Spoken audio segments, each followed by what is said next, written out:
From the studios of Farm Journal Broadcast, this is AgDay.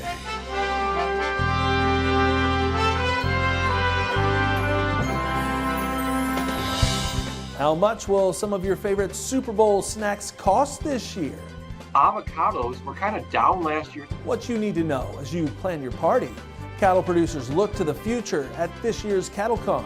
Well, look what the cattle industry is hoping to achieve on policy in the first 100 days of the Trump administration. As many producers continue to see a bright tomorrow when it comes to biofuels. This is a real opportunity for the Midwest and the Midwest farmer to lead in this space. What farmers and ranchers are focused on right now on AgDay.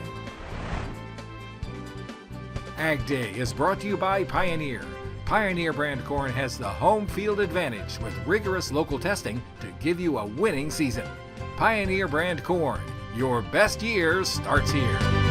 Good morning, I'm Clinton Griffiths. Just in from USDA, it's expecting farm sector profits this year to grow by $30 billion. The agency releasing its latest farm income forecast, calling for net cash farm income to be $193.7 billion this year, while net farm income's forecast to increase more than 26% to $180 billion. If these forecasts hold true, they would be the second highest of all time. And farmers at this week's Northern Corn and Soybean Expo looking to pocket more profit. They heard from speakers focus less on production and more on market demand. And while exports have traditionally been a critical piece of that demand picture, there's continued hope that domestic demand can grow in 2025.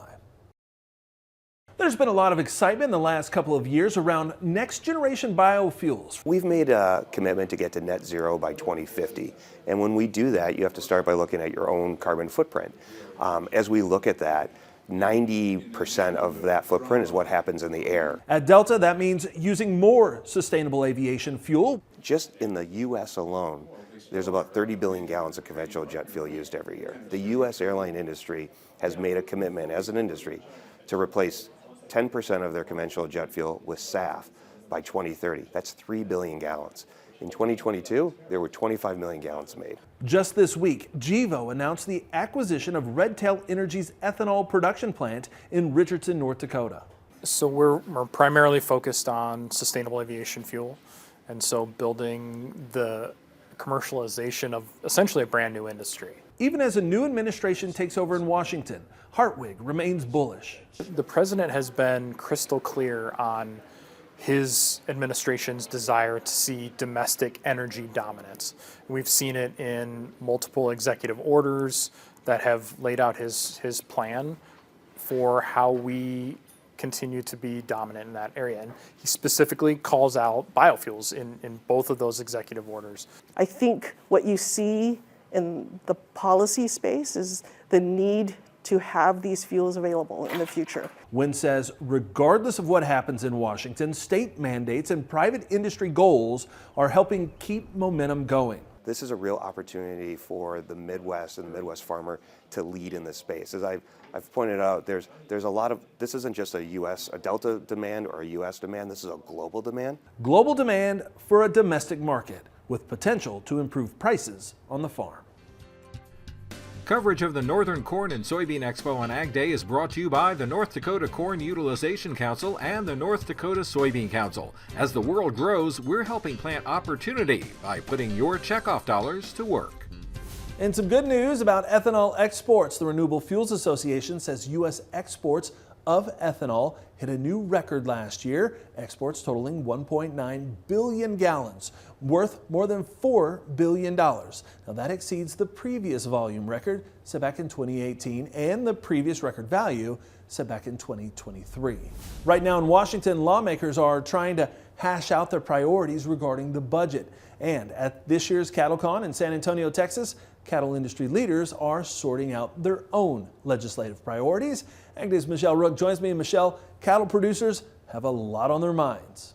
The Trump administration has hit the ground running, and cattle producers are focusing on various policy changes in the first 100 days of the administration, including unwinding of a host of regulatory burdens, but also focusing on a new farm bill, budget reconciliation, and tax policy. Cattle producers have several ag policy priorities in the new Congress and with the new administration.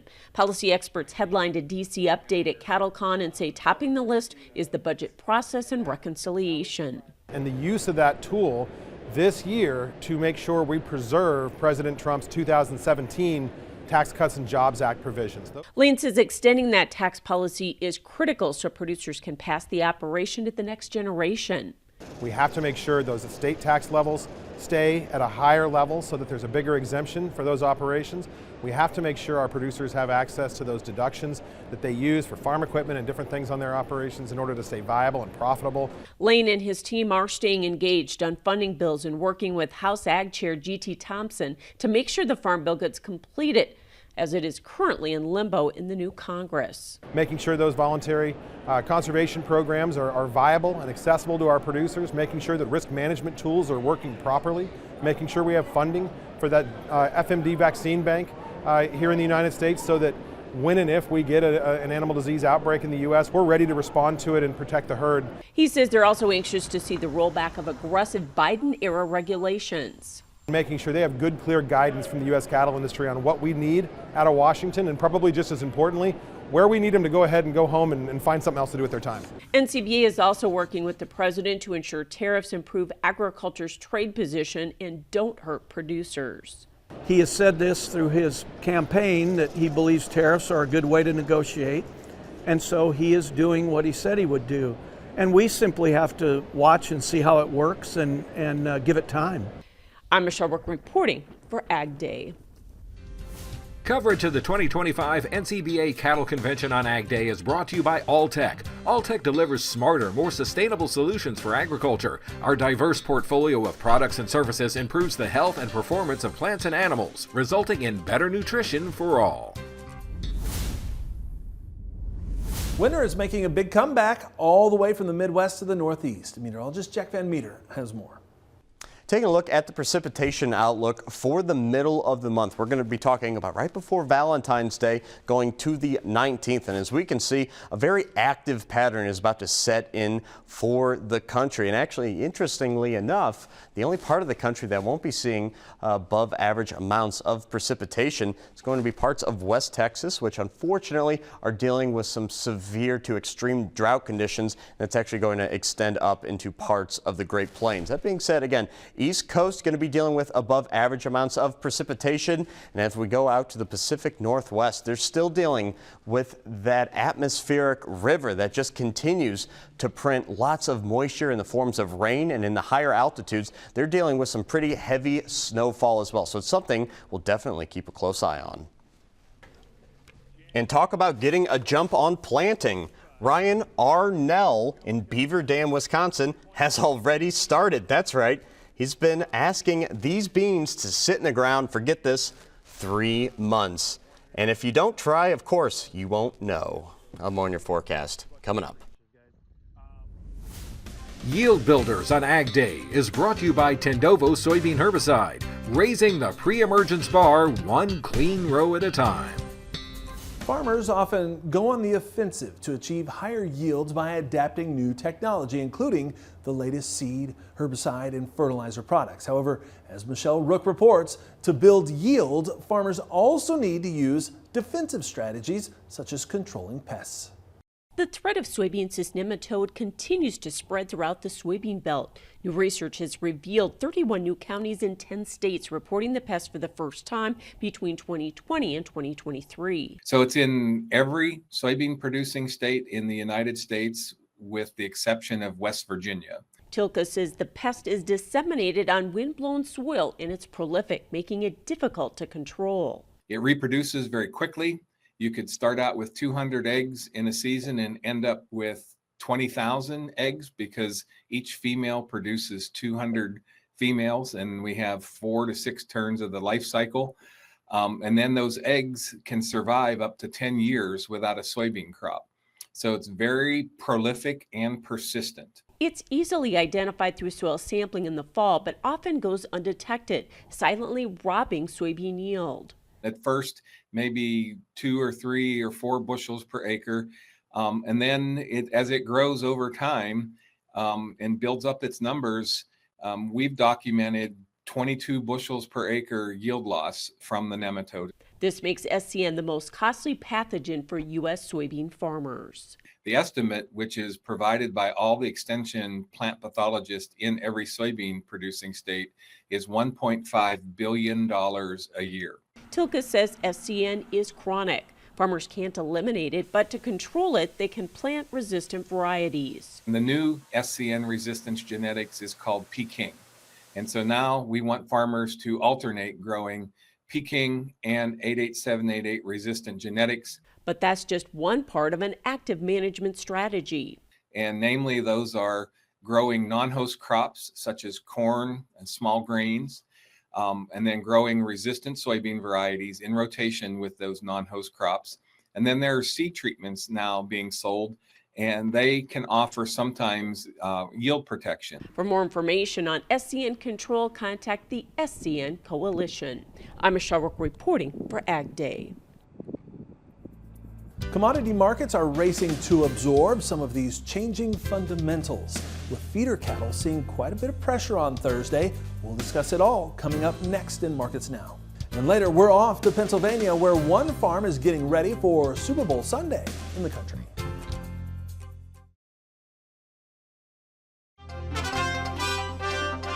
Cattle continued to tumble on Thursday. AgDay's Michelle Rook is back with analysis in Markets Now.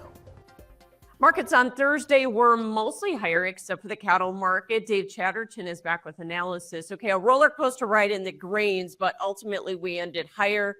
Wheat kind of led it. Was that all fun short covering? We're above that 100-day moving average now. Yeah, Michelle, certainly some pretty interesting action in the wheat there, and the technical picture is improving there a little bit. We had funds buying almost 9,000 contracts on the day-to-day when they were flat in corn and beans. So I think a couple of things going on there. I think we're watching what's happening with the export values, particularly as those Russian export offers tend to rise a little bit, and we're seeing some strength in the European continent. We're hoping to get a little bit of export business, but I think primarily it's money flow, Michelle. We're seeing when money gets deployed into the grain complex, particularly outside capital that's not familiar with our market fundamentals, it sees a very crowded trade in corn and says, hey, let's give these soybeans or these wheat, and in today's case, a little bit of a try. And we're seeing the beneficiary of that happening. I think wheat's catching a little bit more. We have the wheat still, positions by the funds still heavily short. Yeah, that makes sense. And corn and soybeans were back and forth, but ultimately ended higher. Did they just follow wheat there?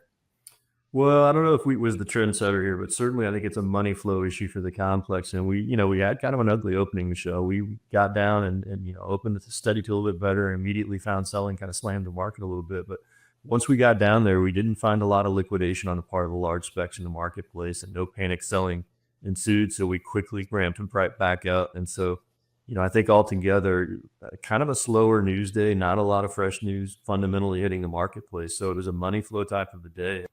Cattle had a tough down day on Thursday. Lower cash trade 206 and 328. Are we going to see a bigger correction? It certainly looks like that. That's the fifth day lower of the last 7. We've gotten to the point where, as of last week on the CFTC data, we had a record long in the cattle complex by the funds.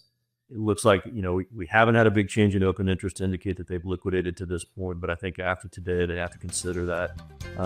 It looks like we've started in that process. Now, these past kind of rotations lower have been a little bit of a head fake, and we've held the market higher, but in the case here recently, we're seeing some weakness in the cash. Thanks so much, Dave Chatterton with Strategic Farm Marketing. We'll have more AgDay coming up. Watch Markets Now with Michelle Rook on the Farm Journal YouTube channel, keeping you updated throughout the day on the markets at the open, midday, and close. Find out what moved the markets today and what to expect the market to do next.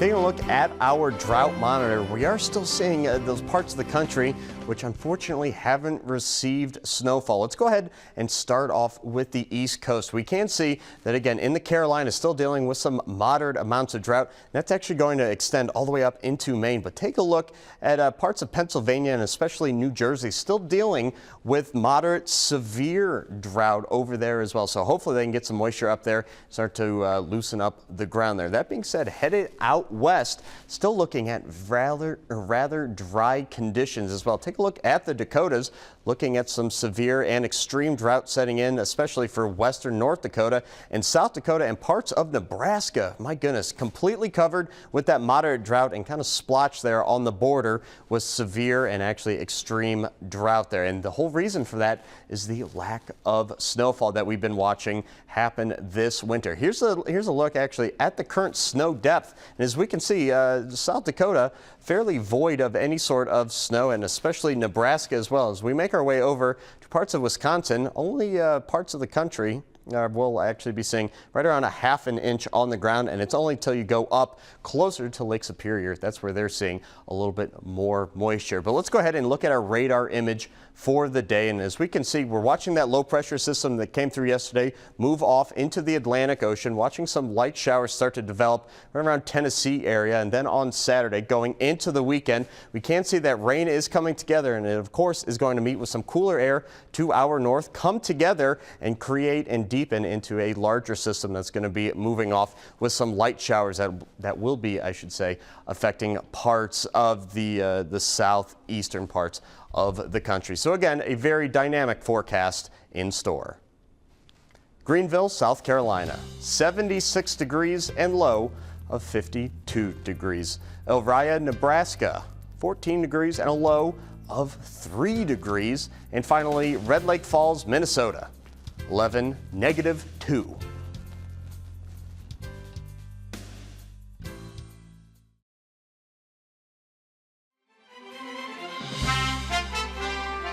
People are stocking up on food ahead of the big game. The Super Bowl is this Sunday, and Christina Herrick of the Packer has an update on how much more you could be paying for some of your favorites this year.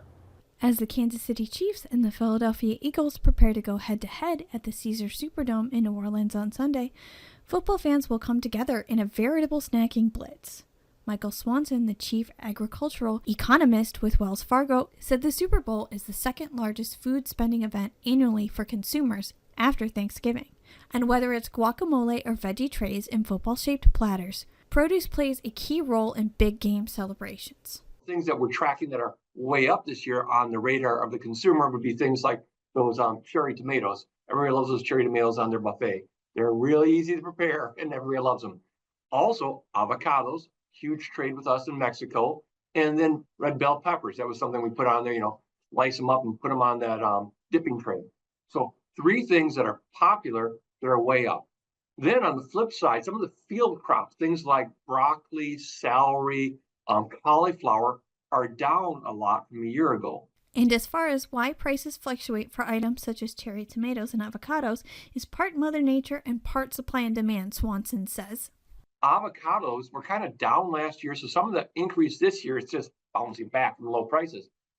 But let's face it, avocados have a tailwind that nobody can believe behind them. Consumers love guacamole. They love fresh avocados on everything. And so the industry is still struggling to keep up with that demand growth and the income and wage growth that we've seen. You can plant another 10,000, 20,000 acres of those crops, and that's a lot of extra product in any part of the cycle. And so they're very volatile and they respond a lot to prices very quickly because you have sometimes 3 or 4 cycles within the year for some of the field crops. Whether it's green avocados, red or green bell peppers, or red cherry tomatoes, Eagles and Chiefs fans have plenty of opportunities to show off their team colors with their favorite produce. And as for who will win, the Chiefs or the Eagles? We'll see who the winner is after the game. Reporting for AgDay, I'm Christina Herrick with the Packer. All right, thanks, Christina. Up next, America is choosing up sides for the big game. We'll stop by a dairy farm and creamery in Pennsylvania that's letting its team pride show. Next in the country.